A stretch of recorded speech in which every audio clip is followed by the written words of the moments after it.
穆晴走出卧室，就看到战印一手牵着一个孩子进来。妈妈，妈妈！小兄妹看到了妈妈，立即甩开了战印，小跑着跑向穆晴。战印快步跟上前，提醒着小兄妹俩别摔着了。穆晴也上前几步，蹲下身去，两个孩子就一前一后扑进她的怀里。叶瑶还伸手推一下妹妹，想独占妈妈的怀抱，被妹妹一把抓住了她的手，放到嘴里就是一口。君言长了几颗牙齿，咬人咬得挺痛的。叶瑶被妹妹这样一咬，痛得立即哭起来。穆晴无奈地腾出一只手来抢救儿子的小手。妍妍，你又咬哥哥了。君言松嘴。叶瑶伸手到妈妈面前，边哭边投诉妹妹咬。穆晴看一下儿子的小手，被女儿咬出了几个牙印，好在没有破皮。她拉着儿子的小手吹了吹，柔声哄着妈妈，吹过了，不痛了，不哭了哈，以后可不能再推妹妹。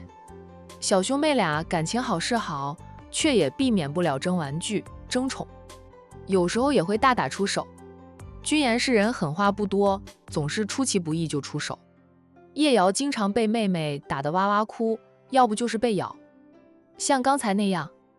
叶瑶不哭了，脸上还挂着泪珠，点点头，表示以后不会推妹妹了。当然，下次她还会再推的，不长记性吗？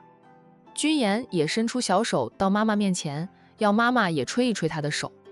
穆晴只得也吹一吹她的小手，不吹的话，小兄妹俩又会闹起来。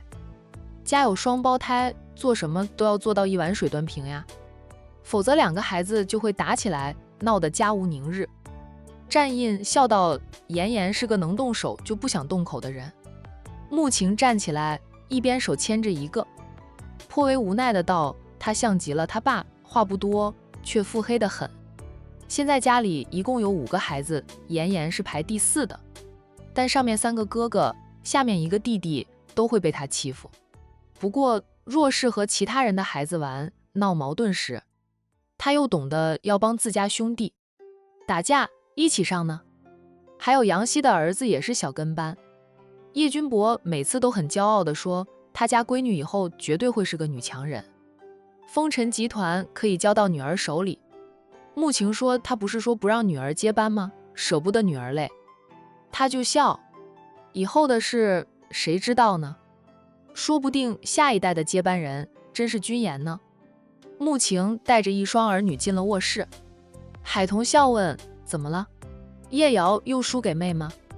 这小子霸道，我要抱他们俩，他想独占妈。妈的怀抱推了妍妍一下，被他妹妹咬了一口。不招惹妍妍，妍妍不会动手的。叶瑶打不过妹妹，却也霸道。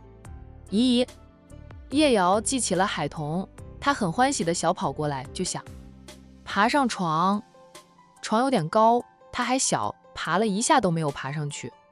海童笑着把她捞抱上床，小家伙一把搂住海童的脖子，甜甜的说道：姨姨想姨姨。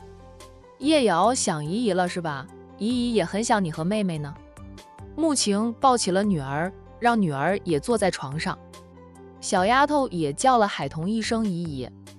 她发现了躺在海童左手边的小宝宝，立即好奇地爬过去，想翻爬过海童去摸小宝宝。穆晴担心儿女会压到小宝宝，毕竟他们也才1岁过，还不懂事，不知道轻重。她一把抱起女儿，嘴上说道：妍妍，可不能乱爬，小弟弟在睡觉，你们俩别吵醒了小弟弟。君言被妈妈抱起来，都还在挣扎，小身子往海童倾过去。他就想看看小弟弟嘛，跟他很多的玩具妹妹一样。还不懂事的君言看到宝宝就像看到自己的玩具。被海童抱着的叶瑶在妹妹想爬向小宝宝时，才发现旁边有个小玩具，她也好奇的想去拿玩具。叶瑶，那是小弟弟，不是你们的玩具呢。海童笑着向小家伙解释。叶瑶看看宝宝，又看看海童，再扭头看向哄妹妹的妈妈。弟弟，哦，他知道。弟弟是什么？是爱哭鬼。四叔家里就有个爱哭鬼，妈妈说那是他的弟弟。哭鬼！叶瑶奶声奶气地说道。海童听得一塌糊涂，问走过来抱起了儿子的战印。叶瑶说哭鬼，是说宝宝吗？穆晴见战印抱起了宝宝，便放下了女儿，笑着接话，你刚刚跟他说是小弟弟，他可能想起了君飞吧。老四家的君飞爱哭，老四总是说他儿子是个爱哭鬼，叶瑶就以为弟弟都是爱哭鬼。海童笑着轻点一下叶瑶的鼻子，叶瑶，你也是个爱哭鬼呢，小弟弟现在很乖，还不是爱哭鬼。弟弟，君言居然跑去抱住了战印的一条腿，扬起小脸，大眼睛一闪一闪的，叔叔，弟弟。战印抵挡不住小丫头的软萌攻势，便在床上坐下来，然后放低姿势，让小丫头可以凑近前来看小宝宝。穆晴赶紧提醒女儿，言，小弟弟可以看，但不要乱戳小弟弟哦。他偶尔抱君飞的时候，小丫头就会用手戳君飞的脸，君飞不会生气，但他怕女儿不小心戳到君飞的眼睛。君飞只比哥哥姐姐小上3个月，被大人抱着也会动来动去的，没那么容易被戳到眼睛。海童的宝宝才出生几天，被抱着都是在睡，不会动来动去。穆晴就担心女儿会不小心戳到宝的眼睛。弟弟，君言听话的没有伸手戳小弟弟，只是好奇的叫着弟弟，又抬头看战印，想说什么，奈何年纪太小，无法用语言表达出来。弟弟还不会说话，弟弟在睡觉。战印温柔的解释，认为君言是好奇弟弟怎么不说话。君言点点头，一副明白了的样子。叶瑶也凑过来看小弟弟，见小兄妹俩都不会戳小宝宝，穆晴放下心来。海童笑道，他爸抱着呢。战印怎么可能让小兄妹俩戳到宝宝？可能是被小兄妹俩围着看，小宝宝醒了还哭了。小兄妹俩你看我，我看你，然后一起扭身就跑回到穆晴跟前，以为是自己吓哭小弟弟的。小兄妹俩的动作逗得海童直笑，太猛了。战印抱着儿子站起来，在卧室里走来走去，嘴上不停地哦喔地哄着儿子。穆晴小声对海童说道，你家战少哄孩子很熟练的样子，这才当了几天的奶爸，比我家君伯都要熟练了。海童看着丈夫儿子，眉眼都是柔情，她答道，我还没有生战印，就挤时间去学习如何照顾奶娃娃，有时间还看书。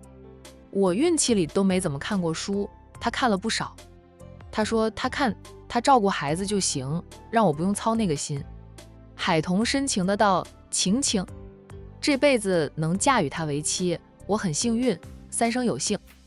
战印太好了，若有下辈子，他都还想嫁给他，与他生生世世都做夫妻。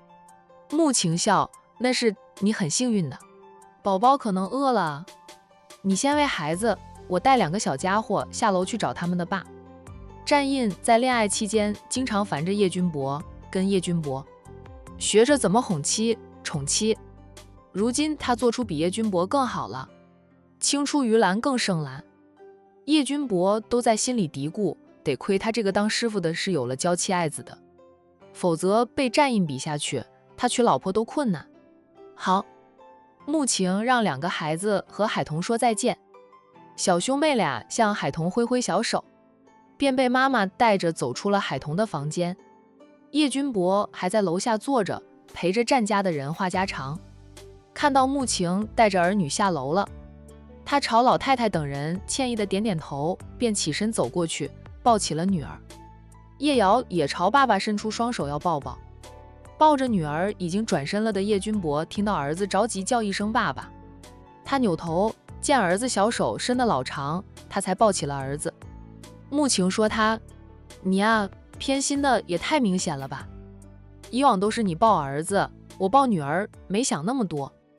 叶君伯为自己的偏心眼找借口，很多时候他的确是更喜欢女儿，当然儿子也是他的，他也很疼爱儿子的。很快小兄妹俩要下地，叶君伯放他们下地，老太太朝他们招手，又吩咐管家去给小兄妹俩拿玩具。君言走过来，钻进老太太的怀里，让老太太抱他。叶瑶则站在茶几前，伸出白嫩的小手要去拿果盘里的水果，大人也不阻止，由他自己动手。叶瑶拿了一块果肉，放进嘴里咬了一口，尝到了甜味，这才认真的吃起来。穆晴夫妻俩走过来坐回原位，见儿子下楼就拿吃的，穆晴有点不好意思，说道：“叶瑶像我是个吃货，女儿还好点，儿子是真的吃货，看到吃的就要吃，不给他吃像捅破了天一样，能哭得上气不接下气。”老太太宠溺地道：“那是有时福，实的就是福。妍妍想吃什么，太奶奶拿给你。”君言扭头看看那些水果点心，没有说要吃什么，扭过头去，又去把玩老太太戴着的那条项链。老太太见他喜欢，便拿下来给他玩，还说送给他。穆晴如今是风尘山庄的大少奶奶，什么样的珠宝没有见过，一看老太太的那条项链就知道很贵重，连忙婉拒：“战奶奶，你已经送了很多珠宝给妍妍了，不要再送。”那条项链是老太太经常戴着的，她每次看到老太太老人家都戴着那条项链。妍妍喜欢，送给妍妍，我还有很多珠宝的。老太太笑道：“不用担心我会送穷了。不，战奶奶不会穷，但这项链太贵重了。妍妍还小，也不会戴珠宝，战奶奶留着，过几年等彤彤给你老人家添位曾孙女。战奶奶还担心你的珠宝送不出去吗？”那条项链是战爷爷送给老伴的，老太太的确是很喜欢，经常戴着，不仅贵重，也是他老伴对他的一份情，对他意义挺大的。好吧，既然妍妍不收，那我继续留着，以后我若好命能有个像妍妍这么可爱的曾孙女，我就送给她。老太太慈爱地看着君言，让妍妍玩玩，她喜欢玩。君言把玩了好一会儿，就不感兴趣了。他还知道拿起项链要帮老太太戴上，老太太爱极了，小丫头软萌又可爱的样子，恨不得抢过来给自己当曾孙女。君夜，你让人收拾一下彤彤旁边的客房，给晴晴一家4口住。老太太吩咐着长儿媳妇收拾一间客房给穆晴一家4口住，就挨着海童夫妻俩的主人房，方便穆晴去陪着海童聊育儿经。唐君夜答道：“妈，客房早就收拾好了。”在穆晴发信息告诉好友她会带着丈夫儿女过来，海童就告诉了婆婆。唐君夜提前让人收拾好客房，就等着穆晴一家4口过来。唐君夜让管家帮忙将穆晴一家子的行李箱先搬上楼，就过来住几天。仅是穆晴夫妻俩的话，只需要带2套换洗的衣服就行，但带着一对儿女出门就要带很多东西了，装了满满2个大行李箱呢。000，叶君博的手机响了，是他亲弟弟君然打来的。叶君博接听电话，君然在电话里问：“大哥，你和大嫂带着孩子来了管城吗？”“刚到不久。”“你嫂子想过来看看，住上2天。”君然笑道：“那多住几天，要不要来我家里？我给你们留有房间的，什么都不缺，你们空着手过来住都可以。”兄嫂一家4口的换洗衣服，他都和商小飞给准备了新的，还有2个侄儿女的。商小飞现在最喜欢给孩子们买衣服，他自己的侄子洋洋，还有海童刚出生没几天的孩子，以及沈小军的儿子，他都买了不少的新衣服送给孩子们。听说叶君博一家4口会来管城，商小飞又给君言兄妹俩买了很多的新衣服、新玩具，还特意在房间里安装了一张儿童秋千椅。小孩子都喜欢坐秋千椅，这几天会住在悠悠山庄，你大嫂想和海童多住几天，过几天再去你家里打扰你和小飞了。居然说道：“大哥说什么打扰，你是我亲哥哥，你过来我们开心都来不及。那我和小飞晚上过去吃饭，帮我跟战印说一声，晚上我们过去蹭饭吃。反正商小飞下班后也要过去看一下海童母子俩的。”叶君伯恩了一声，他也挺挂念弟弟的。既然来了管城，总要和亲弟弟见见面，吃顿饭。